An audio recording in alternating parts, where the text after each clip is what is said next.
మన రొంపిచెర్ల ఉరూస్‌కైతే ఇంకా 2 డేస్ మాత్రమే ఉంది. ఇంక ఫ్రైడే ఈవినింగ్ నుంచి అయితే ఉరూస్ అయితే గంధంతో అయితే స్టార్ట్ అయిపోతుంది. నేను కూడా ఈరోజైతే అక్కడికెళ్ళి అయితే ఒక వ్లాగ్ లాగా అయితే తీసి ఏమేమి ఉన్నాయి మొత్తం వివరించాననమాట. ఇంకా మన 100 డేస్ సిరీస్‌లో ఈరోజైతే డే 56 అనమాట. ఈరోజైతే లెమన్ వాటర్‌తో డే స్టార్ట్ చేసి అండ్ బ్రేక్‌ఫాస్ట్‌లోకైతే పులిహోర అండ్ బాయిల్డ్ ఎగ్స్ అయితే తినేసాననమాట. చాలా ఎక్సైట్‌మెంట్‌గా ఉంది. ఉరుస్ ఎట్లా జరుగుతుందా? 25 ఇయర్స్ తర్వాత అయితే చేస్తా ఉన్నారు. ఎట్లుంటుంది? ఏంటి? అనేది మొత్తం చాలా అందరైతే ఎక్సైట్‌మెంట్‌గా ఉన్నారు. అండ్ అందరితో పాటు పిల్లలు వాళ్ళందరూ కూడా చాలా అంటే చాలా చాలా అంటే ఈగర్‌గా అయితే వెయిట్ చేస్తా ఉన్నారు. రొంపిచెర్ల ఉరుస్ గురించైతే. సో, చూద్దాం ఎట్లా సాగుతుందో మొత్తం అనేది. ఇంగ ఈవినింగ్ పూటైతే నేను గూడా అయితే ఇంగ బనానా బ్లాక్ కాఫీ తాగేసి ఇంగ పీలేరుకెళ్దామనైతే స్టార్ట్ అవుతూ ఉన్నా. సో, చాలా రోజులైంది బనానా తిని. సో, ఈరోజైతే హ్యాపీగా తిన్నా. నాకు బనానా అంటే కూడా చాలా ఇష్టము.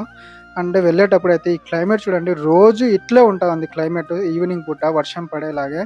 బట్ వర్షం మాత్రం పడదు. ఇంగ ఇంటికొచ్చి అయితే జైద్ గాడితో కాసేపు అట్లా ఆడుకొని అండ్ తర్వాతైతే ఈరోజైతే బిర్యానీ అయితే తినేసా అన్నమాట డిన్నర్‌లోకి. చాలా అంటే చాలా టేస్ట్‌గా ఉండింది. మా పక్కింటోళ్ళిచ్చారు. అండ్ ఆ బిర్యానీ తినేసి తర్వాతైతే ఈరోజు ఒక ఫ్రూట్ అయితే తిన్నా. అదే మ్యాంగో. చాలా అంటే చాలా టేస్టీగా ఉండింది. సో, చెట్లోనే మాగిన పండంట ఇది. సో